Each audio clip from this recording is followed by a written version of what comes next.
Bon, en principe, soko olingi nde tomonaki olingi oyungola mai, hein, osali mwa nini na yo nde tomonaki boye.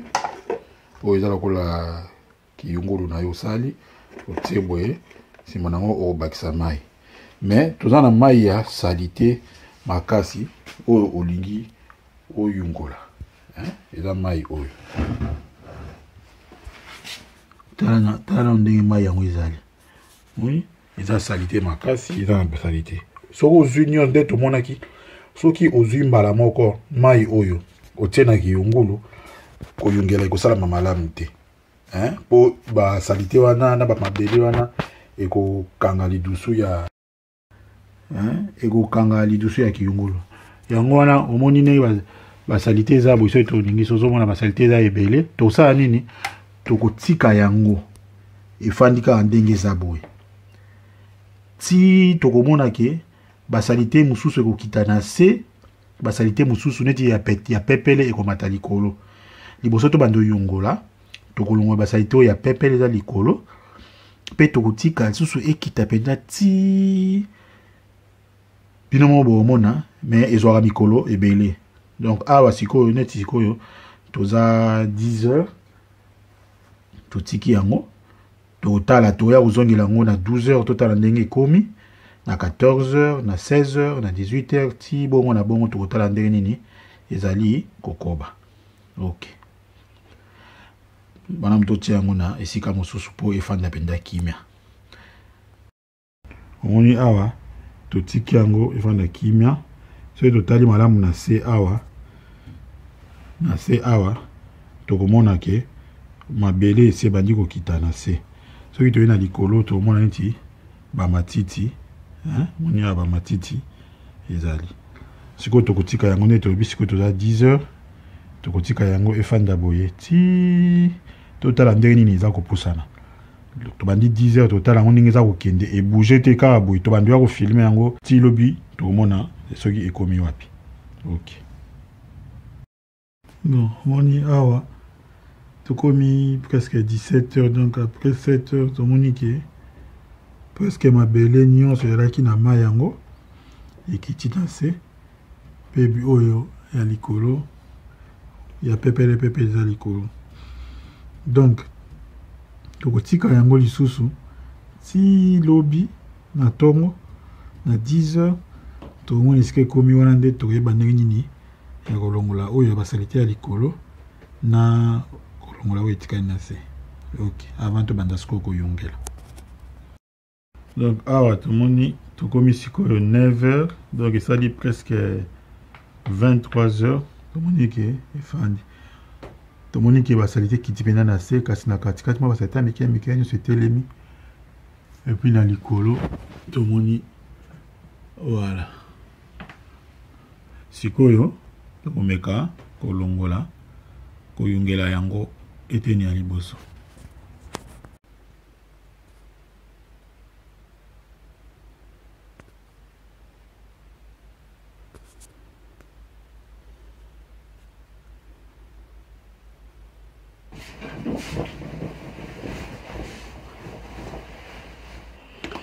Donc eloko liboso nalingi eza na longola basalite oyo eza likolo nazwi oyo eza kiyungulu kwa passoire ya madusu mwa minene.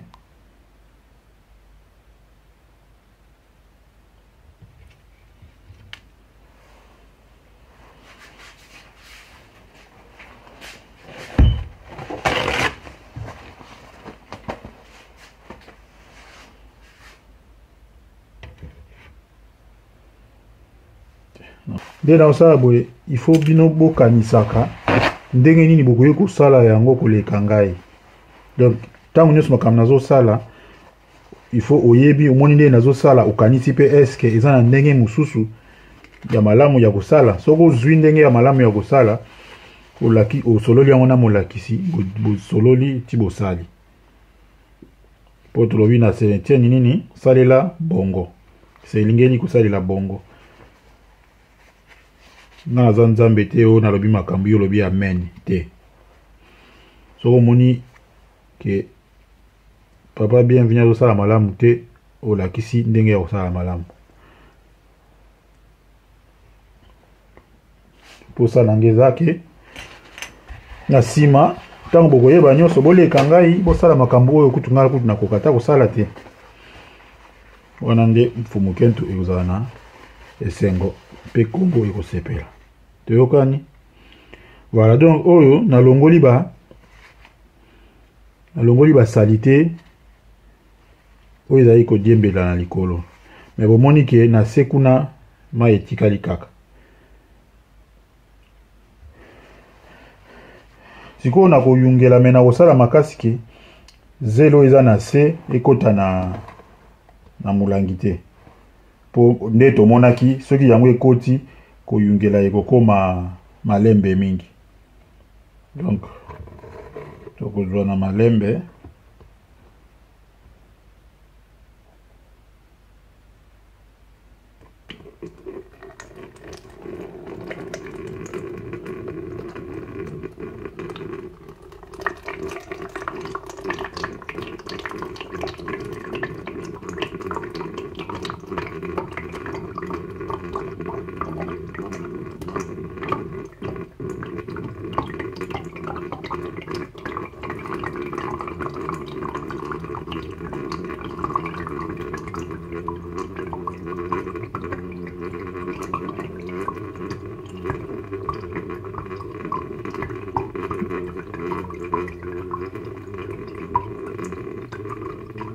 tozoyungela mai.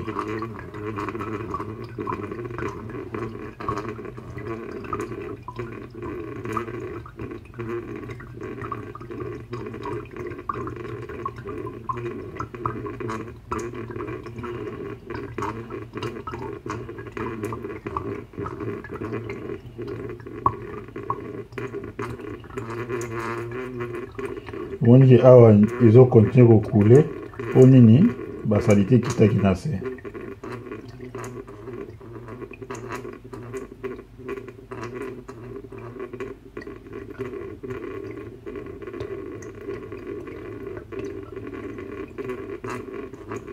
Etikali donc mai ya salite toyaki na ngoni bandeli basalite na yango etikali check.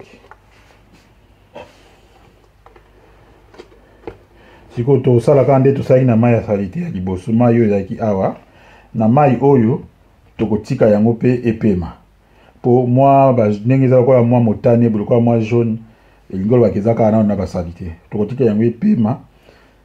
Nsima na yango soki epemi mpenza nde tokoya susu koyungela yango na ndenge mosusu tokomona siko ndenge nini tokoyungela yango na mbala na etape elandi. Donc tokomeka kotala susu soki siko tokomi 9h45 donc tokotala susu soki lobi ekoma ndenge nini. Donc bomo meseno na kozonga na yango kotika yango esika topemisaka yango po motungisi ezala te me na kozipa yango po baputulu ekota na kati te. Ok. Oui. Oyo mai tokuti kosala sikoyo oyo na oyo mai oyo tosalaki mokolo ya liboso omoni yango toyungelaki yango jambala mibale soki otali oyo omonaki yango eza pembe koleka oyo. Donc oyo sikoyo tokozela yango basalite ebanda kokita awa nanu tomoni basalite bandi kokita te mwindo ezali te la couleur là c'est moni mwa basalite eza deja yango ebandi kokita. Donc otika basalite oyo ekita nsima nango tokotala eteni ya mosusu ndenge nini bayungelaka yango. Ok epi yango mpo na koboyaki basalite mosusu ekota na kati. Ok.